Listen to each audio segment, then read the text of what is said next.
Good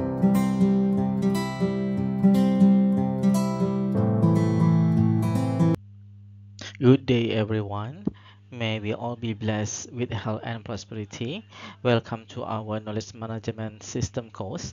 In this sessions, we'll learn about knowledge codifications. I'm Leon Andretti Abdillah, and I'll be your lecturer for this course. Alright, let's get started. Assalamualaikum warahmatullahi wabarakatuh. Selamat siang. Salam sehat dan sejahtera buat kita semua. Selamat datang rekan-rekan mahasiswa yang saya cintai dan banggakan dimanapun Anda berada. Semoga selalu dalam keadaan sehat walafiat dan dalam lindungan Allah Subhanahu wa Ta'ala. Amin ya Rabbal Alamin.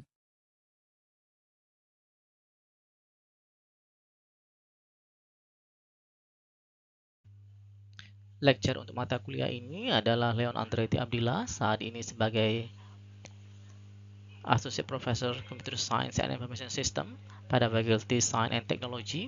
Kemudian juga bertugas sebagai asesor, reviewer, research fellow, dan editor.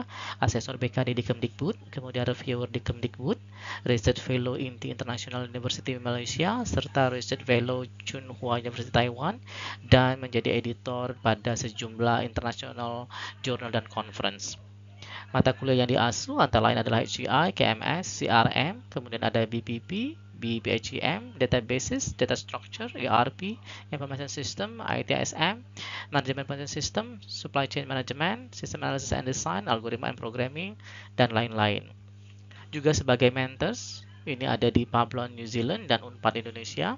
Kemudian ada sebagai consultant baik di bidang akademik, research, dan community, serta koordinator pada Research Center dan Enterprise System Research Group.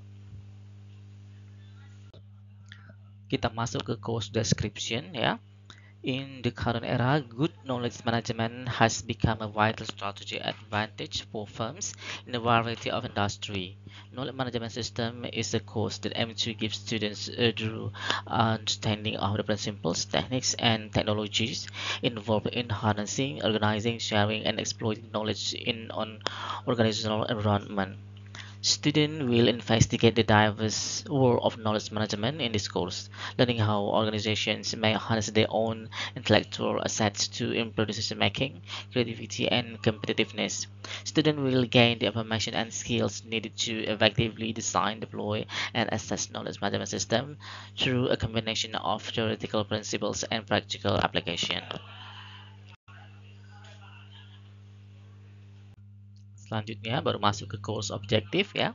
Students should be able to do the following by the end of the course. Jadi ada 7. Yang pertama adalah define and comprehend the significance of knowledge management in today's organization, explains the various knowledge management models and frameworks, analyze the knowledge production, acquisition, storage, retrieval, sharing, and transfer processes, recognize the technology and tools employed by knowledge management system, create techniques for establishing a culture of information sharing within an organization, assess the influence of knowledge management on organizational performance, dan last but not least adalah recognize ethical and security issues in knowledge management.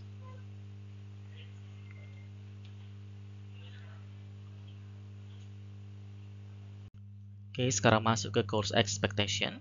Yang pertama adalah attendance dan involvement. Jadi mahasiswa diharapkan secara reguler itu hadir ya, bisa secara offline ataupun online, termasuk juga dalam diskusi, dalam forum, serta kegiatan berkelompok. Yang kedua adalah task and assignment. Jadi selama perkuliahan Anda akan mendapati sejumlah tugas-tugas, bisa juga kuis, ujian untuk menilai seberapa capaian pemahaman Anda terhadap konten mata kuliah ini. Kemudian ada juga group project. Mahasiswa diminta untuk bekerja secara kolaboratif ya, berkelompok untuk mengaplikasikan knowledge management principle ke dunia nyata yang mungkin ditemui. Yang keempat adalah reading and resources. Nanti kita akan berikan sejumlah recommended reading and resources. Jadi diharapkan Anda mempelajari materi-materi tersebut sehingga dapat meningkatkan pemahaman dari subjek ini. Selanjutnya perlu diperhatikan juga regular office hours ya. Jadi kalau mau bertanya, konsultasi itu fokus pada jam kerja ya. Jadi saya meminimalkan kontak di luar jam kerja. Kemudian harus bersikap profesional, respectful ya, baik terhadap karyawan ya, dosen, rekan-rekan dan lain sebagainya. Kemudian communication juga penting ya. Jadi kalau mau bertanya itu harus jelas dan usahakan pada waktunya. Kemudian yang kedelapan adalah ethical conduct. It is critical to maintain academic and ethical integrity. Termasuk juga nanti ada kita harus menghindari yang namanya plagiarism dan juga cheating ya, baik pada saat belajar, tugas ataupun ujian. Kemudian tak lupa adalah feedback. You will receive constructive feedback on your assignment and project to help you improve your understanding and performance.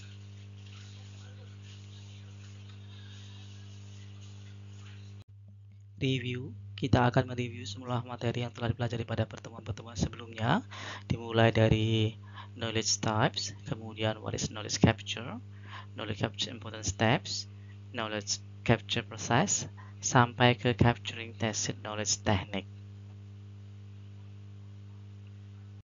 Oke, sekarang baru kita masuk fokus ke explicit dan tacit knowledge ya. Jadi knowledge pada pembagian ini ya, dia mengacu pada informasi yang memungkinkan tindakan dari suatu keputusan atau informasi dengan arah. Nah, directed information seperti itu ya, terkait pada suatu matter atau domain. Kemudian, knowledge akan membantu menghasilkan informasi dari data atau information yang lebih berharga. Nah, jadi kalau informasi ketemu informasi menciptakan sesuatu yang lebih berharga, ya dengan sifat yang tadi ada langkah-langkahnya, ada how-nya, maka itulah knowledge-nya ya. Kita bagi menjadi dua. Yang pertama itu adalah explicit knowledge ya. Jadi dia sudah eksplisit ada. Knowledge codified and digitized in book ya. Jadi pengetahuan yang sudah terkodifikasi atau digitalisasi dalam bentuk apa? Buku-buku, dokumen-dokumen, report-report, laporan ya, memo-memo, catatan dan lain sebagainya. Nah, itulah kenapa kita penting untuk kalau dalam bertugas itu ada memo, ada catatan, ada laporan, ada dokumentasi pekerjaan. Bahkan kalau sudah stabil dibukukan ya. Tujuannya apa? Agar pengetahuan yang sudah ada itu terekam dengan baik dan bisa nanti di-recall. Nah, jadi nanti explicit knowledge itu akan menjadi apa? Shallow knowledge ya, yang recall bisa dipakai dan digunakan oleh pihak-pihak terkait yang membutuhkannya. Nah, selanjutnya, ada lagi yang namanya tacit knowledge ya. Jadi lawan dari explicit knowledge. Knowledge embedded in the human mind through experience. Nah, gitu. Jadi pengetahuan yang masih terbenam dalam pikiran orang, ahlinya ya, melalui apa? Pengalaman dan pekerjaan yang dia lakukan ya. Bisa berbentuk intuisinya ya, hunch ya, experience, values, contextual information dan expert insights. Nah, dalam prakteknya bisa saja ya explicit knowledge ini sebenarnya mendominasi. Tacit knowledge itu mendominasi ya. Jadi bisa saja kalau ada 100 knowledge yang dibutuhkan pada suatu bidang, jangan-jangan tacit knowledge-nya ini ada 80 sampai 90%. Nah, tugas pada knowledge developer adalah mengkonversi tacit knowledge menjadi explicit knowledge sehingga dia bisa terkodifikasi dan terdigitasi dan bisa di-recall oleh unit-unit lain yang membutuhkan pada suatu organisasi. Nah, seperti ini ya, tantangan terbesarnya adalah mengubah tacit knowledge menjadi explicit knowledge.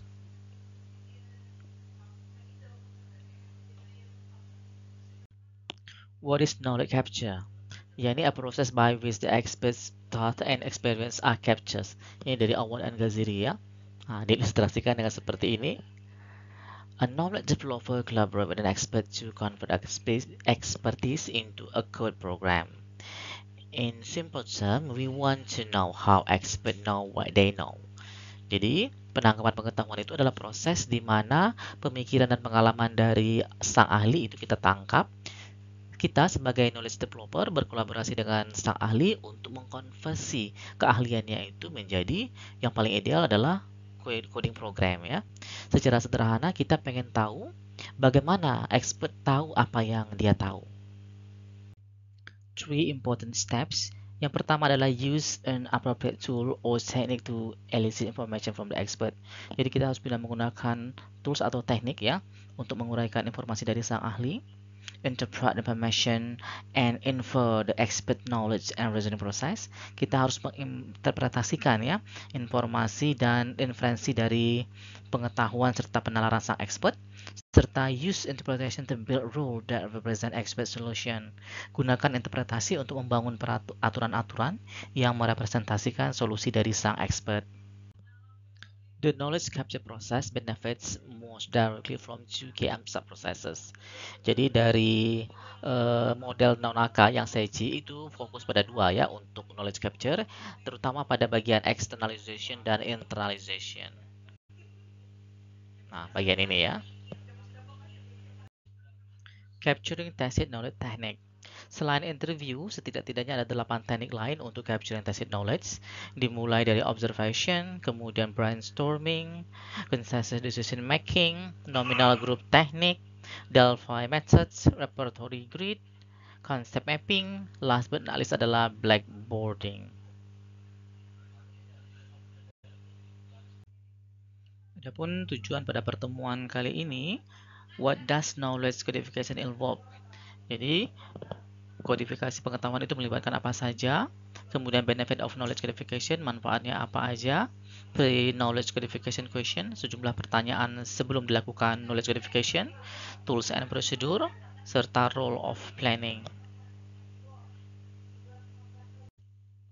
Adapun agenda pada pertemuan kali ini, kita mulai dari overview, kemudian knowledge codification introduction, lanjut ke pre-knowledge codification question, knowledge codification benefit, sampai ke codification tools.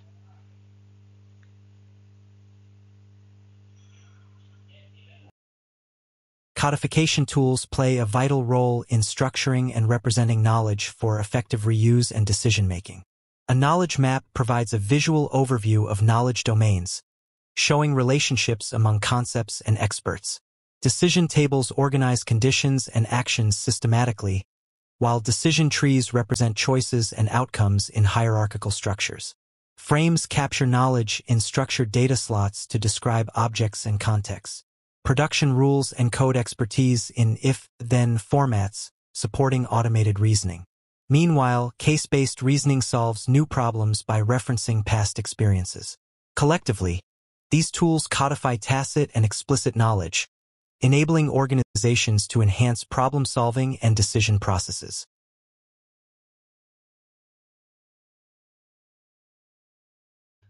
Kita lihat kembali overview dari siklus suatu knowledge management system. Di sini kita sudah pernah melihat kemarin pada pertemuan sebelumnya, posisi knowledge codification ini merupakan kelanjutan dari knowledge capture atau creation ya. Pada knowledge codification dia akan melibatkan sejumlah tools. Di sini setidak-tidaknya ada 6, yaitu berupa decision tables, decision tree, frames, maps, rules ya. Hasil dari knowledge codification adalah terbentuknya knowledge base sesuai dengan bidang masing-masing. Kemudian setelah proses knowledge codification juga bisa dilanjutkan dengan proses testing and deployment. What does knowledge codification involve? Atau apa saja yang terlibat pada kodifikasi pengetahuan? Yang pertama, itu adalah converting tacit knowledge into explicit usable form, atau bagaimana kita mengkonversi dari knowledge yang masih bersifat tacit menjadi explicit usable form, atau knowledge yang sudah eksplisit dan bisa digunakan. Yang kedua, converting undocumented information into documented information, atau mengkonversi informasi yang belum terdokumentasi menjadi informasi-informasi yang terdokumentasi. Selanjutnya adalah representing and organizing knowledge before it is accessed. Pengetahuan yang sudah ada itu perlu direpresentasikan, disusun sehingga dia bisa digunakan dalam suatu organisasi. Yang keempat, it is making institutional knowledge visible, accessible, and usable for decision making. Maksudnya pengetahuan itu harus ada, bisa diakses, dan bisa digunakan dalam pengambilan keputusan pada proses-proses yang ada dalam suatu organisasi atau enterprise. Benefit of knowledge codification atau manfaat dari kodifikasi pengetahuan. Setidak-tidaknya ada 4 manfaat. Yang pertama yaitu terkait dengan instruction atau training. Promoting training of junior personnel based on capture knowledge of senior employee. Nah, jadi knowledge codification itu sangat bermanfaat untuk mempromosikan pelatihan personel junior. Nah, jadi kalau ada personel yang baru masuk, bergabung baik pada suatu instansi atau departemen, maka dia akan mendapatkan transfer pengetahuan dari karyawan seniornya. Yang kedua adalah terkait dengan prediction atau ramalan ya. Inferring the likely outcome of a given situation and flashing a proper warning or suggestion for corrective action, yaitu menyimpulkan kemungkinan hasil dari situasi tertentu dan memberikan peringatan atau saran yang tepat untuk tindakan korektif. Yang ketiga adalah diagnosis atau diagnosa, addressing identifiable symptom of specific causal factors, yaitu mengatasi gejala yang dapat diidentifikasi dari faktor penyebab tertentu. Yang keempat, bisa juga digunakan untuk planning atau scheduling, yaitu mapping out an entire course of action before any step are taken. Perencanaan atau penjadwalan memetakan seluruh tindakan sebelum langkah apapun diambil. Selanjutnya adalah pre-knowledge codification question. Nah, jadi sebelum kita membuat knowledge codification, ada sejumlah pertanyaan yang perlu kita jawab ya. What organizational goal will the codified knowledge serve? Nah, jadi kira-kira tujuan organisasi bagian mana yang akan dilayani oleh knowledge codification ini ya. Yang kedua, why is the knowledge useful? Kenapa knowledge yang akan dikodifikasi itu berguna bagi organisasi ya? And how would one codify knowledge? Bagaimana mengkodifikasi knowledge tersebut? Jadi jangan langsung tiba-tiba dibuat suatu fase untuk melakukan knowledge codifikasi. Jadi setidak-tidaknya 3 pertanyaan ini perlu menjadi perhatian. Dalam melakukan kodifikasi pengetahuan itu ada sejumlah tools yang bisa dipakai. Di sini ada 6 ya. Yang pertama adalah knowledge map, kemudian decision table, dilanjutkan dengan decision tree, ada juga frames, dilanjutkan dengan production rule, dan terakhir adalah case based reasoning. Ini akan dijelaskan masing-masing pada slide selanjutnya. Oke, kita masuk yang pertama yaitu knowledge map atau pemetaan pengetahuan ya. Dia merupakan visual representation of knowledge, not a repository. Jadi merupakan visual representasi dari suatu pengetahuan, namun bukanlah repository. Dia bisa digunakan untuk identify strengths to exploit and missing knowledge gaps to fill. Bisa mengidentifikasi kekuatan-kekuatan yang perlu dieksploitasi dan bisa saja mengisi gaps dari pengetahuan apabila dianggap ada bagian yang hilang ya. Kemudian juga can be applied in knowledge capture. Selain pada knowledge codification, knowledge map juga bisa diaplikasikan pada knowledge capture. A straightforward directory that points people to where they can find certain expertise. Selain memetakan pengetahuan, knowledge map juga bisa digunakan untuk mencari, menentukan ya siapa expertise yang dibutuhkan pada masing-masing knowledge hub-nya. Kemudian capture both explicit and tacit knowledge in document and expert heads. Juga bisa digunakan untuk mengcapture atau menangkap baik pengetahuan secara eksplisit maupun tacit yang ada pada dokumen, dan bisa juga ketika melakukan interview atau wawancara dengan expert yang dijadikan narasumber. Berikut contoh knowledge map ya, berupa relationship among department dari suatu institution ya. Jadi kita perhatikan di sini misalnya ada pihak institusi yang dibatasi oleh garis segi 4 ini ya. Di luarnya adalah di luar organisasi. Jadi di sini ada pihak vendors. Pihak vendors ini dia akan menerima pesanan purchasing dari finance department dan dia akan memberikan material yang dipesan ke bagian receiving. Kemudian di sini ada customer base, dia akan menerima informasi dan memberikan informasi ke pihak customer service, dan juga customer bisa melakukan order melalui pihak sales. Selanjutnya juga ada labor market yang berhubungan dengan pihak human resources. Sedangkan di bagian dalam organisasi, di sini kita lihat juga ada bagian purchasing, receiving, manufacturing, ada sub isinya production and packaging, kemudian ada bagian finance, research development, production planning, marketing, human resources, training development and education, sales, distribution, customer service, dan seterusnya. Jadi seperti ini contoh kita menggambarkan knowledge map yang ada pada suatu enterprise ya. Ada departemen-departemennya terkait seperti ini kira-kira kita gambarkan.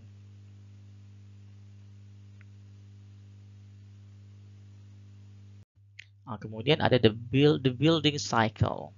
Once where knowledge reside is known, simply point to it and add instruction on how to get there. An intranet is a common medium for publishing knowledge maps. Main criteria itu bisa digunakan untuk clarity purpose, easy of use, accuracy, and currency of contents. Jadi cycle-nya bisa kita buat begini untuk mengisi knowledge yang ada pada suatu organisasi. Bisa menggunakan dibantu dengan intranet ya. Kriterianya bisa untuk memperjelas tujuannya apa, mudah digunakan, akurat, dan currency of the contents. Decision trees ya atau pohon keputusan. Decision tree composed of nodes representing goals and link representing decision or outcomes. Jadi pohon keputusan itu terdiri atas nodes ya yang merepresentasikan goal ya, and links represent decision or outcome. Linknya merepresentasikan keputusan atau outcome-nya. Semua nodes kecuali root node are instance of the primary goal. Kemudian often a step before actual codification. Jadi dia sangat sering digunakan sebagai fase yang sudah dekat sekali pada coding. Ability to verify logic graphically in problems involving complex situation that result in a limit number of action. Jadi dia memiliki kemampuan untuk memverifikasi secara grafik logik pada penyelesaian suatu masalah yang kompleks dan menghasilkan sejumlah aksi terbatas ya.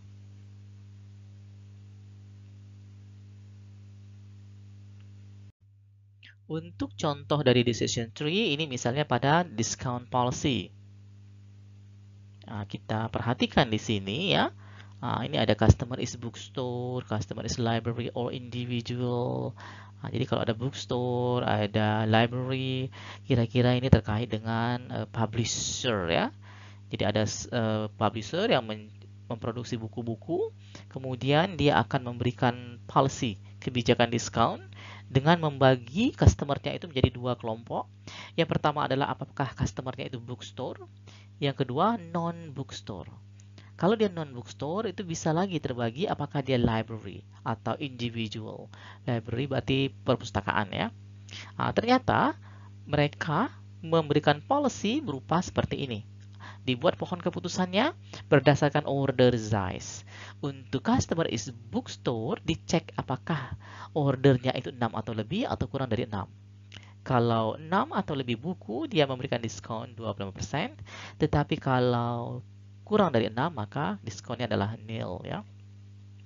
Sebaliknya, apabila customernya itu not the bookstore ya, dia juga bisa berupa customer library atau individual customer. Juga dicek berdasarkan order size. Contohnya, kalau perpustakaan barangkali dia akan order dalam jumlah yang banyak ya. Bisa 50 copies, 20-49 copies, 6-9 copies, dan seterusnya. Tetapi kalau individual kemungkinan besar less than 6 copies. Maka diskonnya berapa yang mereka berikan? Untuk yang 50 atau lebih copies itu 15%, 20-49 10%, 6-9 copies 5%. Yang kurang dari 6 juga tidak mendapatkan diskon atau nil. Oke, ini contohnya.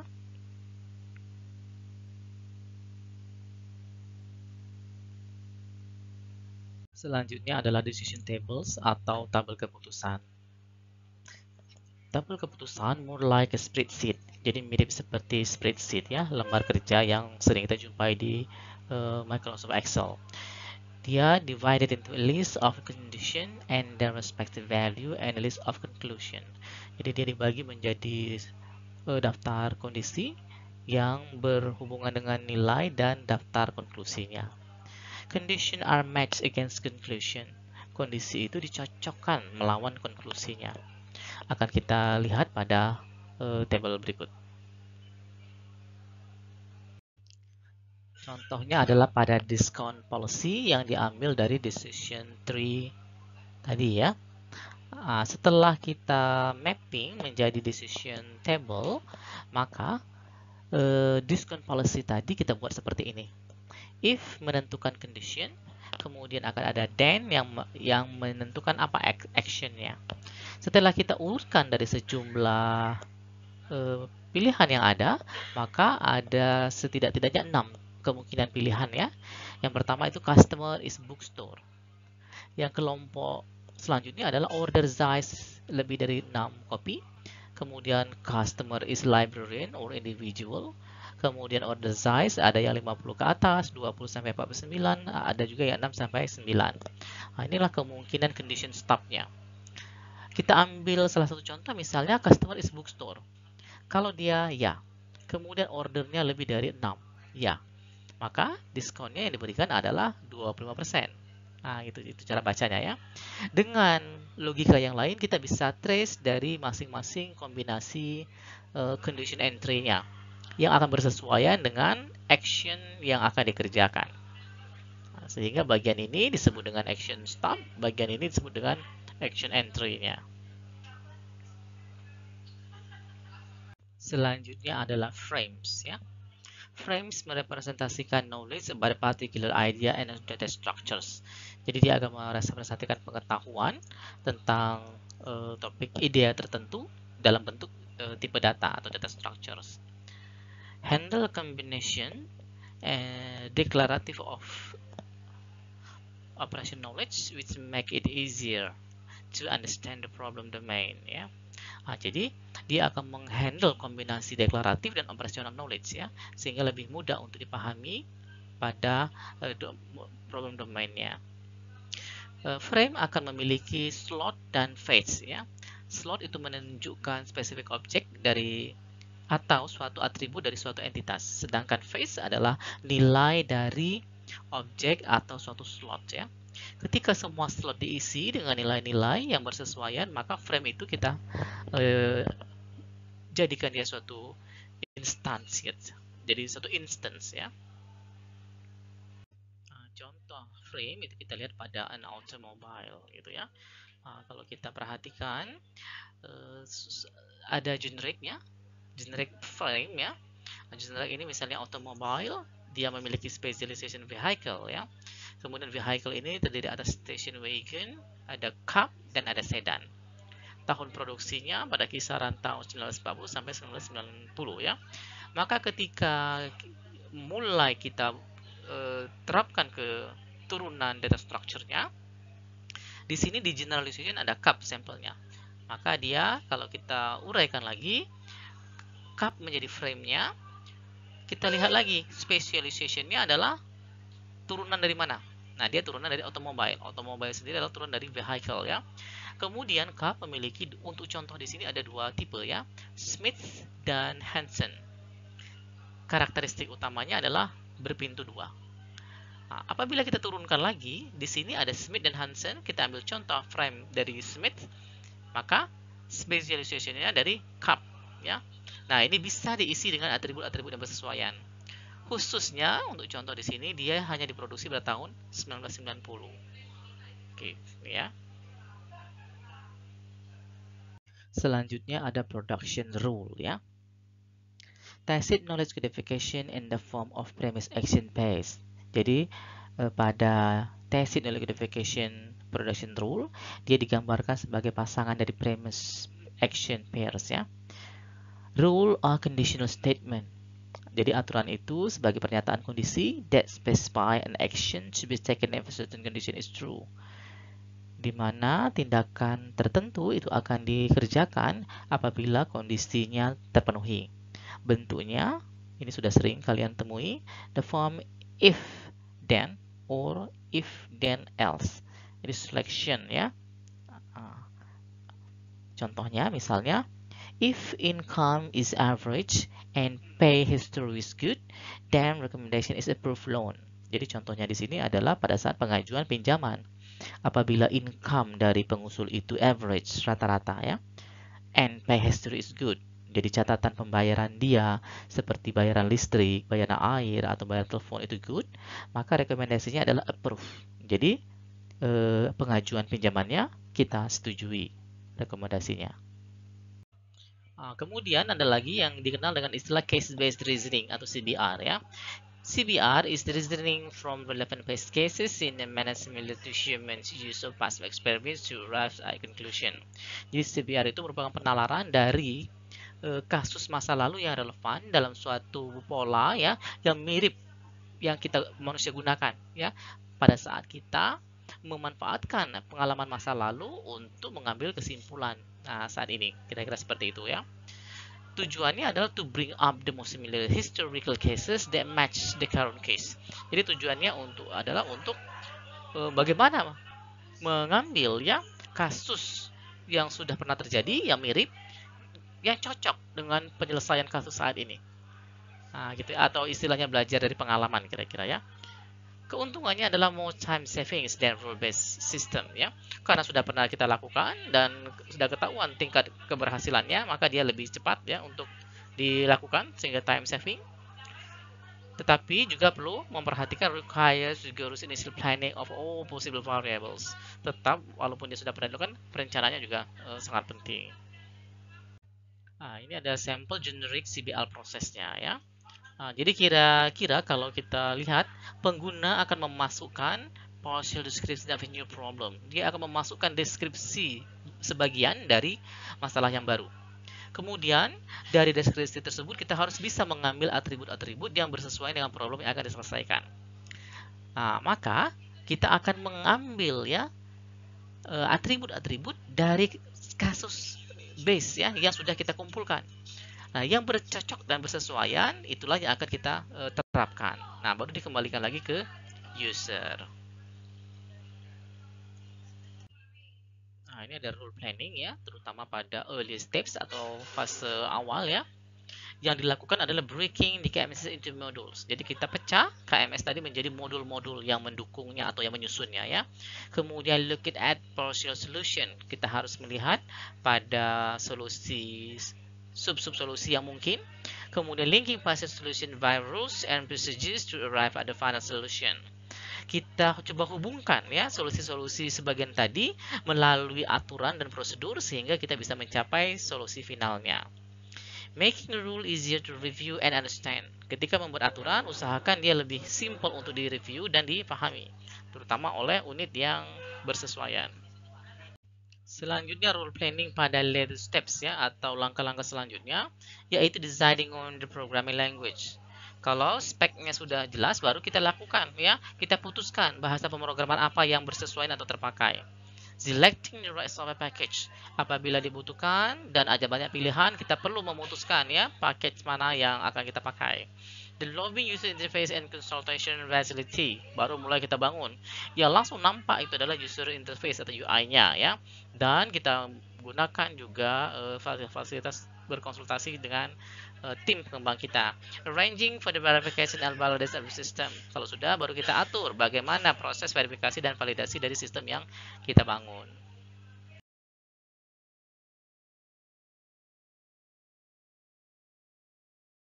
Knowledge codification is essential for organizing and sharing knowledge effectively within organizations. This chapter covered its scope, key benefits, and critical pre-codification questions. It also introduced useful tools like knowledge maps, decision tables, decision tree, frames, production rules, and case-based reasoning. Lastly, it emphasized that careful planning is vital for successful and sustainable codification efforts. Sekarang masuk ke assignment ya. Pada assignment 7 ini masih berdasarkan topik kelompok project Anda. Diminta untuk browse setidak-tidaknya 2 knowledge codification tools yang sudah disediakan tadi ya. Boleh bersumber dari buku-buku, jurnal artikel, proceeding. Kemudian harap disiapkan juga gambar atau tabel yang bersesuaian. Cantumkan referensinya. Kemudian disimpan assignmentnya di Word dengan nama Knowledge Management System, tahunnya, kelas, kode 07 sebagai kodenya, serta nama grup atau kode grupnya. Simpan di Dropbox. Setelah berhasil, paste the URL from Dropbox into the submitted URL.